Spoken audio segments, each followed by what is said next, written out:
जय जिनेन्द्र। यस्य स्वयं स्वभावाप्ति प्रभावे कृष्णकर्मणः तस्मै संज्ञानरूपाय नमोस्तु परमात्मने। पंच परमेष्ठी भगवान की जय। पिछली ज्ञानशाला में ये बताया था कि धर्म के लिए या किसी कार्य के लिए धन आवश्यक है, तो फिर धन कमाने के लिए आप मना क्यों करते हैं? हम धन नहीं कमाएंगे तो पुण्य कैसे करेंगे? तो आचार्य ने अगला श्लोक लिखा है, देखें श्लोक नंबर 16 पृष्ठ 20। त्यागाय श्रेयसे वित्त, त्यागाय श्रेयसे वित्त, मवित्तः संचिनोति यः, मवित्तः संचिनोति यः, स्वशरीरं सपङ्केन स्वशरीरं सपङ्केन स्नास्यामीति विलिम्पति, स्नास्यामीति विलिम्पति, स्नास्यामीति विलिम्पति। स्नास्यामीति विलिम्पति। त्यागाय, त्याग कहते हैं दान, दान के लिए या श्रेयसे या पुण्य के लिए। वित्तम, इस माँ को यहाँ लगा दीजिए। वित्तम, अवित्तः, अवित्तः वित्त रहित, संचिनोति इकट्ठा करता है, यह माने जो अवित्तः धनहीन पुरुष दान के लिए या पुण्य के लिए वित्तम संचिनोति धन को इकट्ठा करता है। फिर देखें, यह माने जो अवित्तः वित्त रहित, ये माँ जो है यहाँ आ जाएगा। यह माने जो अवित्तः माने वित्त रहित पुरुष, कम पैसे वाला व्यक्ति, त्यागाय दान के लिए या श्रेय से पुण्य के लिए वित्तम धन को इकट्ठा करता है। स माने वह, स्वशरीरम अपने शरीर को, पंकेन कीचड़ से, पंक माने कीचड़, कीचड़ से स्नास्यामि इति विलिम्पति, स्नास्यामि मैं स्नान करूँगा इसलिए, विलिम्पति लिप्त करता है। कोई व्यक्ति है वो अपने शरीर पर कीचड़ लगा रहा है। किसी ने पूछा, भैया शरीर पर कीचड़ क्यों लगा रहे हो? मुझे नहाना है अभी, तो नहाने से पहले कीचड़ लगा लूँ फिर नहाऊंगा। इसीलिए कह रहे हैं यहाँ भी धन कमाने में पहले तो पाप किया और धन कमाया, अब तुमने धन क्यों कमाया? इससे पुण्य कमाऊंगा। ये कौन सा न्याय है? देखिए क्या कह रही है, सा माने वह, पंकेन कीचड़ से, स्वशरीरम स्वशरीर माने अपने शरीर को, विलिम्पति लिप्त करता है। क्यों लिप्त करता है? स्नास्यामि मैं स्नान करूँगा इसलिए। तो ये तो गलत बात हो गई। फिर एक बार देखें, यह माने जो, अवित्त माने धन रहित पुरुष, त्यागाय दान के लिए या पुण्य के लिए, वित्तम माने धन को इकट्ठा करता है। वह ऐसा है जैसे वह पंकेन कीचड़ से अपने शरीर को लिप्त करता है। क्या कहता है? स्नास्यामि मैं स्नान करूँगा। तात्पर्य क्या है? आचार्य क्या कहना चाह रहे हैं? धन कमाने में पाप होता है बिना पाप के धन नहीं कमाया जाता। मैं इसलिए धन कमा रहा हूँ ताकि मैं दान कर सकूँ, पुण्य कमा सकूँ। तो पहले धन कमाने में पाप किया, कीचड़ लगाई, बाद में नहाए। इससे अच्छा तो यह है ना, कीचड़ ही मत लगाओ तो नहाना नहीं पड़ेगा। ये आचार्य के अनाचार्य है। इसलिए अगर कोई अवित्त, कोई धन रहित पुरुष इसलिए धन को इकट्ठा कर रहा है कि मैं दान दूंगा या पुण्य कमाऊंगा, तो उसका वह ऐसा ही समझना जैसे वह कीचड़ से अपने आप को लिप्त करता है, अपने शरीर को, यह कहता हुआ मैं स्नान करूंगा।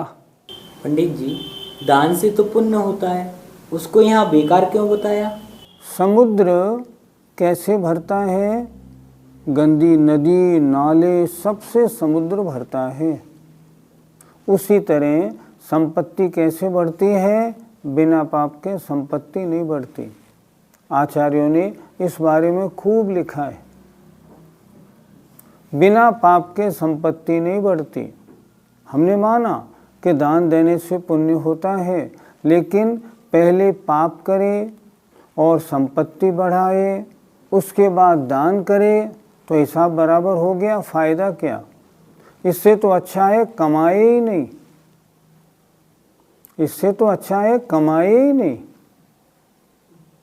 ये यहाँ पर कहा जा रहा है, ये यहाँ कह रहे हैं आपने पहले पाप किया और धन कमाया, बाद में उस धन को आपने दान में दिया, उससे पुण्य कमाया, हिसाब बराबर हो गया।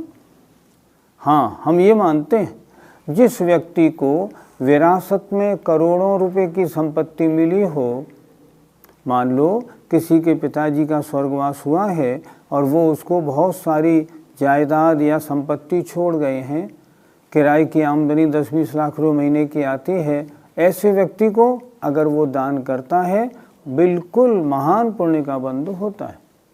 लेकिन पहले पाप किया और उसके बाद फिर दान दिया तो कोई लाभ नहीं। क्या बिना पाप के संपत्ति नहीं बढ़ सकती? आप सब पढ़ने वाले मुझे किसी एक ऐसे व्यक्ति का नाम बताओ जिसके पास संपत्ति तो खूब हो, लेकिन जिसके संपत्ति उपार्जन में पाप नहीं हो। ऐसा कोई व्यक्ति नहीं मिलेगा। जितने भी बड़े बड़े कारखानेदार, बड़े बड़े व्यापारी, जितने बड़े पैसे वाले हैं, सबके पास महान उद्यमी हिंसा होती है। और उद्यमी हिंसा होके वो जो कमाते हैं ना, वो हिंसा होने के कारण उसमें कितना पाप हुआ खुद हिसाब लगा लो। आपको एक भी व्यक्ति का नाम ऐसा नहीं मिलेगा जिसके पास पैसा तो हो लेकिन जिसके व्यापार में हिंसा नहीं होती हो। किस कारखाने में हिंसा नहीं होती? जितने भी बड़े बड़े उद्योगपति हैं, सबके कारखाने आदि में महान हिंसा का काम होता है। इसलिए ज़्यादा संपत्ति बिना पाप के कभी इकट्ठी नहीं होती।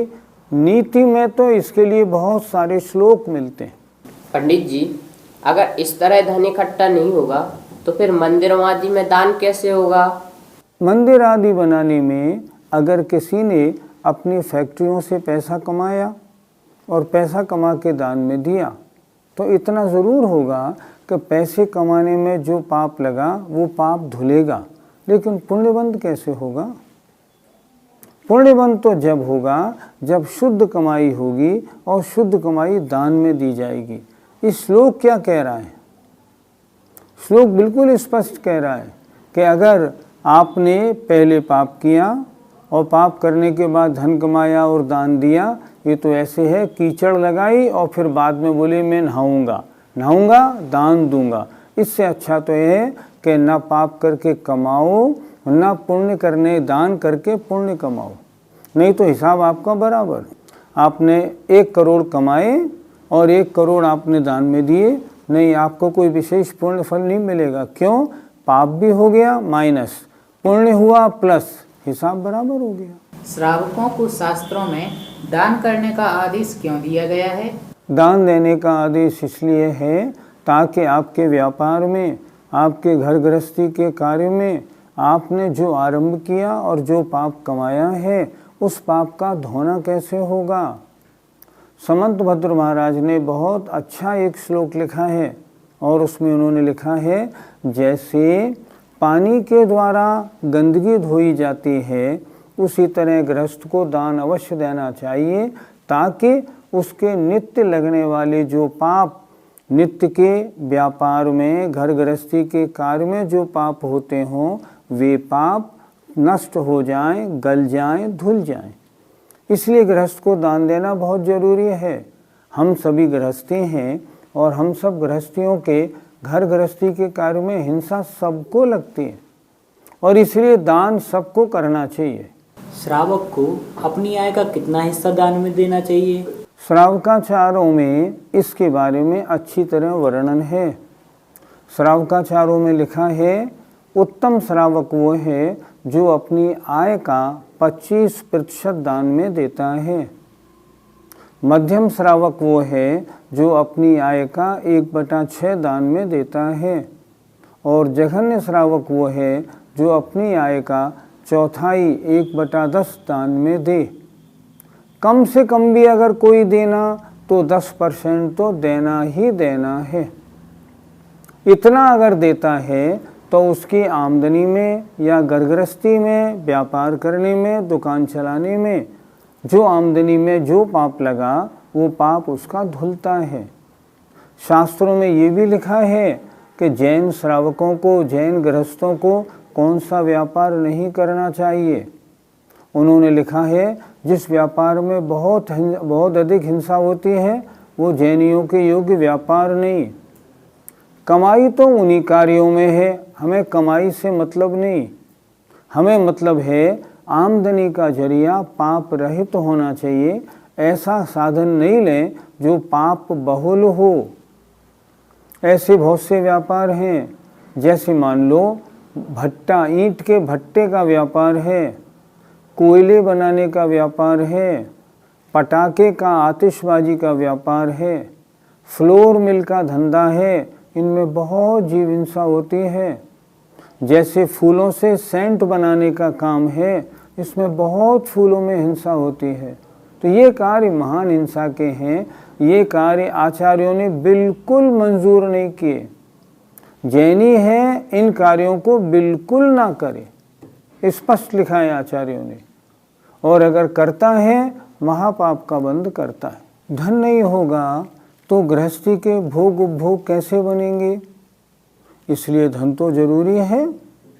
आचार्य कहते हैं श्लोक नंबर 17, देखो तो भोग उपभोग की तुम बात क्या करते हो। क्या कहते हैं आचार्य? आरंभे तापिकान प्राप्ता वतृप्ति प्रतिपादकान अन्ते सुदुस्त्यजान कामान कामम कह सेवते सुधीहि। भोग और उपभोगों की वास्तविकता क्या है? आचार्य बड़े अच्छे शब्दों में समझा रहे हैं। आरंभे, भोग और उपभोग प्रारंभ में तो संताप देने वाले हैं। क्या मतलब? जब मन में बड़ी व्याकुलता होती है, बड़ी इच्छा होती है, ये चीज़ खरीदनी है भाई, तब वो खरीदता है, भोग उपभोग की सामग्री को लाता है। तो आरंभे भोग उपभोग की सामग्री सबसे पहले तो संताप देने वाली है। और प्राप्ता व तृप्ति, संधि विच्छेद किया, प्राप्तौ अतृप्ति, और प्राप्त हो जाने पर अतृप्ति देने वाली है। उससे जी नहीं भरता, उससे जी नहीं भरता, और लगी रहती है। थोड़ी लाए, अब इससे अगली और अच्छी, फिर इससे अच्छी और अच्छी, और उसकी लिमिट, कोई लिमिट नहीं होती। वो ये सोचता है और इससे अच्छी क्या मिल सकती है। तो ये कह रहे हैं प्राप्तौ अतृप्ति, और प्राप्त हो जाने पर एक भोग उपभोग आपने प्राप्त कर लिया, अब तृप्ति नहीं होती। प्रतिपादकान, करने वाली है। ये भोग उपभोग कैसे हैं? पहले आरंभ में संताप देने वाले हैं और प्राप्त हो जाने पर ये अतृप्ति प्रतिपादकान, अतृप्ति को प्रतिपादन करने देने वाले हैं।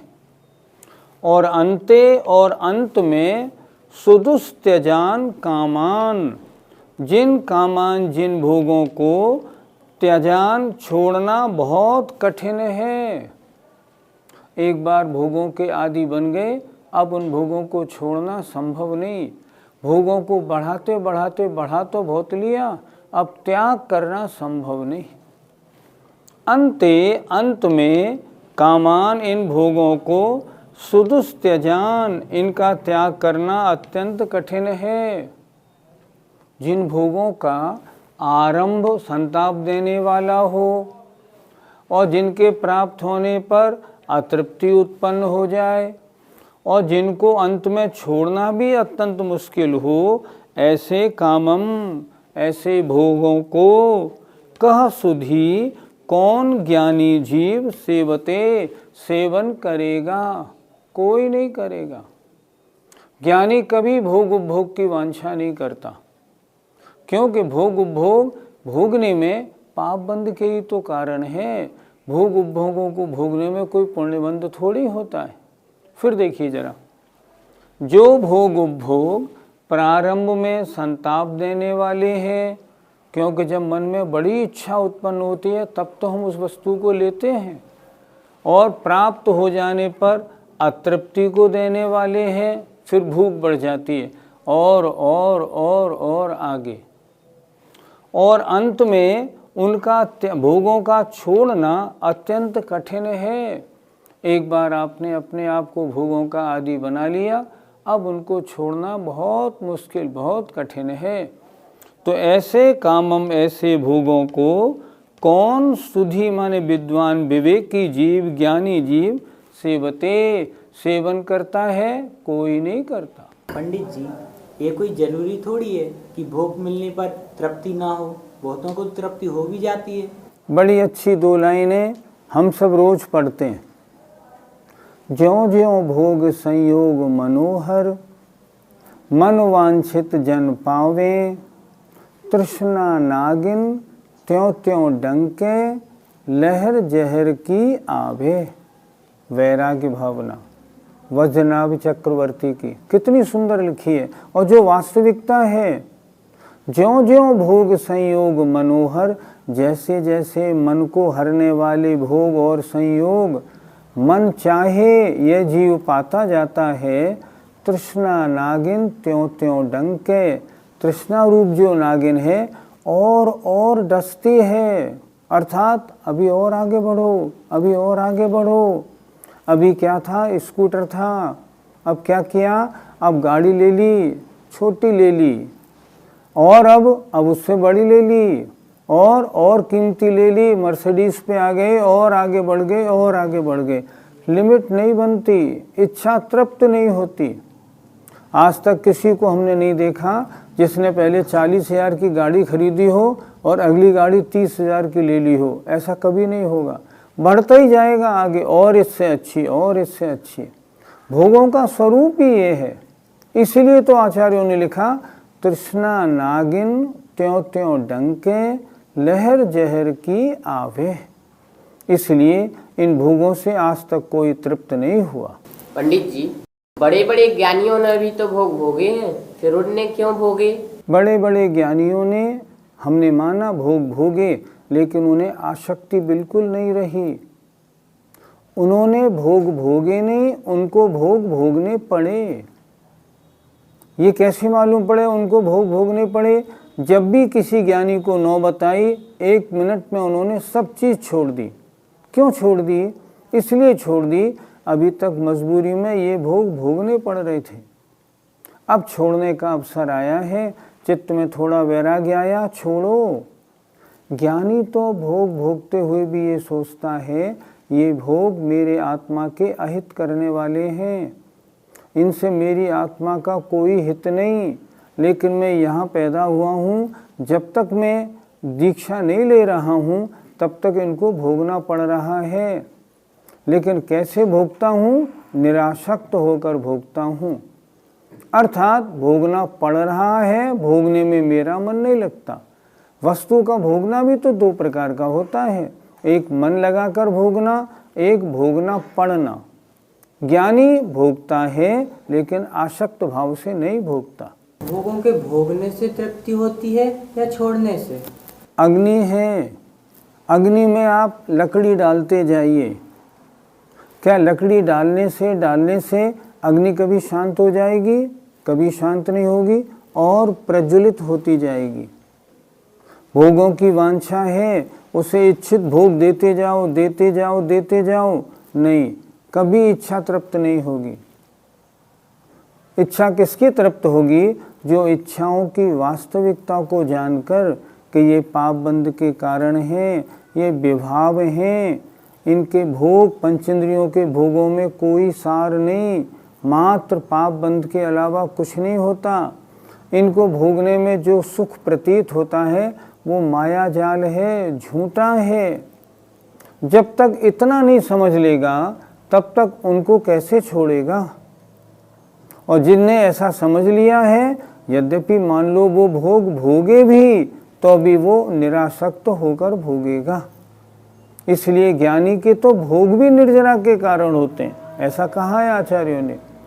ज्ञानी के भोग भी निर्जरा के कारण है। क्यों?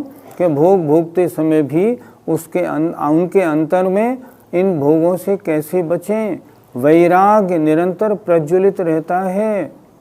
इसलिए ज्ञानी के भोग भी पाप बंध के कारण नहीं होते। हमारे पूर्व कर्म के उदय से, पूर्व पुण्यों के उदय से हमें भोग की सामग्री मिली है, तो इसको भोगने में कैसा दोष?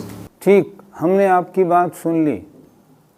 पूर्व पुण्य के उदय से आपको खूब संपत्ति मिली है, इसलिए आप बहुत भोगते हैं। अब हम दूसरी बात आपसे पूछते हैं, जो संपत्ति पूर्व पुण्य के उदय से आपको मिल गई है, उसको भोगना अच्छा है या उसको दान देना अच्छा है? गरीब को देना, किसी को इलाज के लिए देना, किसी के यहाँ मंदिर नहीं हो मंदिर बनवाने को देना, मंदिर जीर्णोद्धार में देना, इसमें उसका व्यय करना अच्छा है या भोग और उपभोग में? हमारे पास जो धन संपत्ति आई है उसके दो उपयोग हो सकते हैं, या तो पाप कार्य में या पुण्य कार्य में। तो आपके पास अगर संपत्ति पूर्व पुण्य के उदय से मिली है, उसको हम कहते हैं भोग भोगो, न्याय के अनुसार, नीति के अनुसार भोग भोगने में आपत्ति नहीं। आसक्ति रहित होकर न्याय नीति से भोग भोगो, लेकिन दान भी तो दो। और जो संपत्ति आपने भोग में लगाई, अगर वो बजाय भोग के अगर दान में लगती तो कितना पुण्य का बंध होता, स्वयं सोचो। इसलिए अगर पूर्व पुण्य के उदय से आपको संपत्ति मिली है, उस संपत्ति का बेस्ट उपयोग है, उसका अधिकांश भाग आप दान में दें। अभी अखबार में रूस की एक महिला का नाम हमने पढ़ा। रूस की वो महिला सब्जी की दुकान करती है, लेकिन उसने अपने जीवन में मकान नहीं खरीदा, गाड़ी नहीं खरीदी, करोड़ों रुपए का दान उस सब्जी वाली दुकान से करके दिया, और वो किसी भी दुखी को दुखी नहीं देख सकती।